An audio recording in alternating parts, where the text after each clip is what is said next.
foodie friends. This is your favorite chef, Chef Jen from the CTE Center in Frisco, Texas. All right, so let's talk scones. I think we've already mentioned scones once before, but we love our scones, the English biscuit fit for coffee and tea.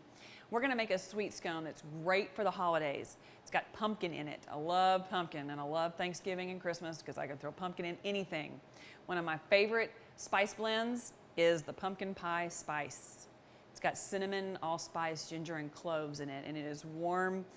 It's like your favorite blanket and your favorite pair of little footy pajamas. So let's get started. Basic scone dough. Flour, baking powder, a little bit of salt, and some sugar. I'm gonna mix this up, this well mixed. Then we're gonna take some really, really cold butter, and we're gonna quickly work this butter into our flour so we don't have any big giant chunks. I like to rub my hands together. I'm gonna work this in quickly.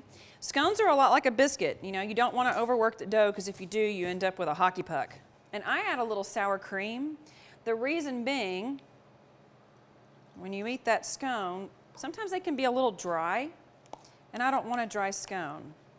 So I add a little sour cream to my milk, and we're gonna add this right into our butter and flour mixture. Now, if you were adding in other dry ingredients like the cheese and the jalapenos when we did the other scone, or blueberries, or apples and cinnamon and pecans, you would add it at this point, all right? However, we're adding a liquid pumpkin item. You're gonna add that liquid item into your milk and your sour cream mixture. All right, that's all nice and mixed in. I'm gonna go ahead and add a little bit of our pumpkin pie spice mix to our dry ingredients here. Add about half a teaspoon. We're gonna add our liquid ingredients right to the center of the well.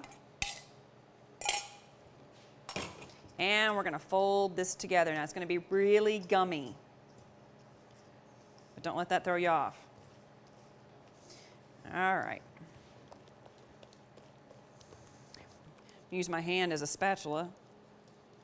Dump it out onto our pan. And again, you know, go for a rectangle. When you're doing scones, you want to cut triangles. That's traditional. But there is no giant rule that says you can't cut your scones using a biscuit cutter and have them be round. This is going to go into the refrigerator for 30 minutes or overnight. You can see it's very, very soft, so it's definitely got to harden up. So you're going to want to put this in the fridge for about 30 minutes, if not longer. All right, so I have some of our pumpkin scone dough that has been refrigerating, and you can see that it's much firmer now. And you know, you're going for a triangle. I had a piece of dough here. We're just gonna make do with it. And our last two little triangles. Now, you may be wondering why I'm putting the scones on the corners of my pan. These are about to go into a convection oven, and as you know, a convection oven has a fan that blows the air all over the place and around, and I don't want my paper flipping up over onto my scones, so that's why I'm holding down all my corners like that. Now, we're gonna take just a little bit of egg wash. It's gonna help give our scones a nice golden, shiny texture. And then just for general purposes, because I love it so much, a little bit of our pumpkin pie spice mix right on top. You don't have to buy it already mixed together. You can actually just put your own together. Get a little bit more right there. All right, these are gonna go into a 400-degree oven for 15 to 20 minutes. All right, so here we are. Look at these beautiful babies. They are perfect, perfect, perfect. I'm so proud. I love the color. I love the hint of that, the cinnamon and the allspice and the ginger.